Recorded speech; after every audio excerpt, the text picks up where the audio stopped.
Brazilian Grand Prix, balapan terakhir yang bikin kita begadang, balapan yang banyak duel menantang, meskipun akhirnya Wilhelmus yang keluar sebagai pemenang. Gimana balapan kemarin? Ya so-so lah ya, karena emang biasanya Brazil tuh pasti ada kayak duel atau rusuh dikit kan, kayak kemarin di lap 1 pada DNF, Leclerc DNF, Alonso sama Perez 2 sampai akhir. Dan yuk langsung aja, meskipun telat 4 hari seperti biasa, gue akan merangkum 5 kejadian yang terjadi di balapan kemarin. Insiden lap 1. Hampir seperempat pembalap out dari balapan kemarin, separuh tabrakan, separuh masalah teknikal. Diawali dengan Leclerc yang kena masalah hidrolik saat pemanasan dan diikuti oleh 4 hingga 5 mobil lainnya yang tabrakan menuju tikungan 1. Lah, bukan cuma 3 mobil bang yang crash. Iya betul, cuma 3 mobil, tapi efek dari crashnya bikin nambah 2 lagi, yaitu Ricciardo sama Piastri. Ricciardo kena mentalan bannya ke wingnya, dan Piastri juga kesudul dari belakang dan sama-sama kena wingnya juga. Meskipun saat red flag Ricciardo sama Piastri boleh perbaiki mobilnya, tapi saat kembali ke track, mereka sudah teroverlap 1 kali. Dan kemarin tuh jatuhnya kayak mereka tuh sesi latihan berkedok balapan. Karena maju ke depan nggak mungkin, kan udah overlap ya. Terus ada insiden Albon sama Magnussen sama Hulkenberg, mereka bertiga. Ya itu mah racing insiden lah ya. Lap 1 juga kan jadi wajar gitu masih gebok-gebokan. Tapi emang sayang aja karena Haas sama Albon kelihatan kayaknya bisa dapat pace atau bisa dapat poin balapan kemarin. Terus Alfa Romeo juga double DNF, dua-duanya engine Ferrari, dan Russell juga DNF karena mesinnya, dimana temperatur mesin sama temperatur olinya beresiko meledak mesinnya. Dan Leclerc, guys, please lah nggak usah bilang Leclerc itu badut atau gimana atau spin mulu, karena ya gue nggak peduli mau kalian cowok atau cewek, janganlah kata-katain dia gitu, karena ya kemarin itu pure technical issue, nggak ada sama sekali kesalahan dia di situ. Dan jangan setiap ada apa-apa tuh langsung salahin sesuatu tanpa research. Tapi kan sakit hati bang, iya gue ngerti, gue juga sakit hati, tapi ya itulah balapan, dimana kalian tuh butuh konsistensi, kencang dan juga reliabilitas mesin yang tinggi kalau mau menang. Semoga rusak hidrolik kemarin jadi pelajaran baik buat Ferrari. Red Bull hampir double. Max sekali lagi berada di kelas yang berbeda daripada yang lain, dan dengan komitmen yang tinggi menuju mulus menuju kemenangan ke-17-nya musim ini. Wah gila, 17 menang cuy, jaga ban sambil jaga pace yang stabil, bahkan bikin dia itu bisa gak kejar sama sekali di depan. Tapi ya udahlah, itu aja bahas Verstappen, intinya dia top lah. Sekarang mending kita bahas Sergio Perez, karena Perez tuh kemarin brilliant juga sepanjang weekend kemarin. Kayak seperti nemu sesuatu yang hilang dari sebelum balapannya gitu. Cepet sepanjang weekend, nemuin pace yang bagus, mepet terus ke top 3, ini baru Perez yang kita kenal. Meskipun dia kalah di kualifikasi karena ya Piastri bikin yellow flag ya di ending kualifikasi, tapi ya bikin dia harus start ke 9, tapi nggak ngaruh banget. Dia tetap bisa kencang pada hari balapan dan nyalip satu persatu pembalap di depannya, dan mengerahkan seluruh tenaganya di akhir untuk ngejar Fernando Alonso di podium 3. Walau duel keras sampai sempet nyalip, tapi ya kalah juga dari Fernando juga gitu. Tapi meskipun kalah, dia tetap bagus banget karena fight dan nggak sama sekali ketinggalan sama Fernando.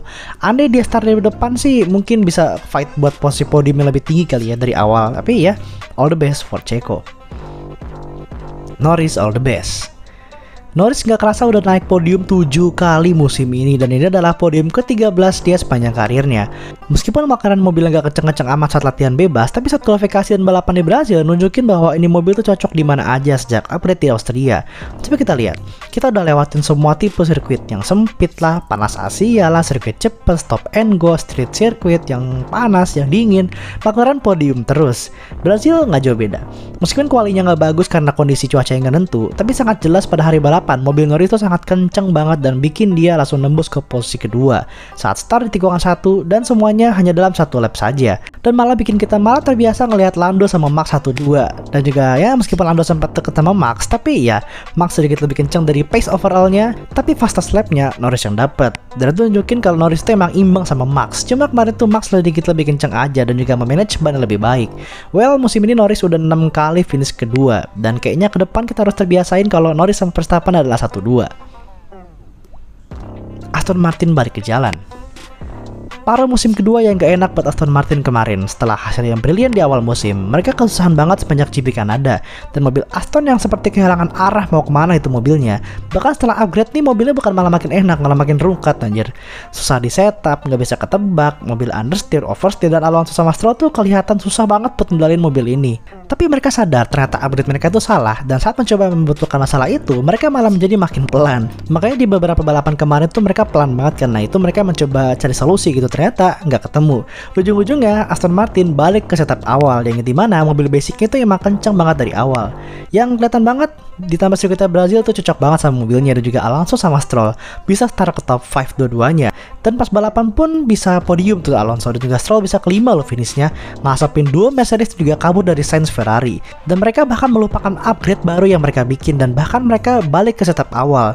Gila, seneng ya lihat mereka balik ke performa bagus lagi dan bikin Alonso podium lagi. Mercedes. Gue gak ngerti apa yang terjadi sama Mercedes. Mungkin ini video sendiri ada kali ya. Karena ya padahal sempat ngarap tinggi ya setelah upgrade floor di Amerika. Bahkan jadi lebih kenceng gitu kan. Karena ya di dua balapan itu mereka podium terus gitu. Kemarin di Meksiko podium, di US podium ya. Meskipun di US didiskualifikasi sih. Tapi ya di Brazil W14 bener-bener kacau banget. Pelan di lurusan, cepet habis bannya, belok nggak stabil, belok yang kabur-kabur, belakang yang nggak enak. Saat sprint mereka finish keempat sama ketujuh. Dan di balapan meskipun sempat start bagus di awal, mereka ketiga sama keempat, tapi ya ujung-ujungnya kedodoran juga. Hanya dalam beberapa lap ban mereka habis, mereka terseok-seok di belakang dan bahkan hampir out dari poin. Mereka ketika pit lagi ganti ban baru, kenceng tapi nggak lama, langsung drop lagi ke awal. Hingga akhirnya Russell DNF karena mesinnya overheat dan beresiko meledak. Lewis pun cuma bisa finish ke-8, yang dimana sangat amat terbalik kalau kita lihat musim lalu mereka finish 1-2. Semoga tahun depan Mercedes bisa bikin mobil yang lebih bagus lah anjir, nggak yang angin-anginan kayak gini. Dan mungkin video Mercedes gue bakal bikin sendiri kali ya, karena banyak banget yang bisa kita bahas. Yap, itulah rangkuman dari apa aja yang terjadi di balapan kemarin di episode 20. See you at Vegas in next 2 week. Thank you for watching, jangan lupa subscribe.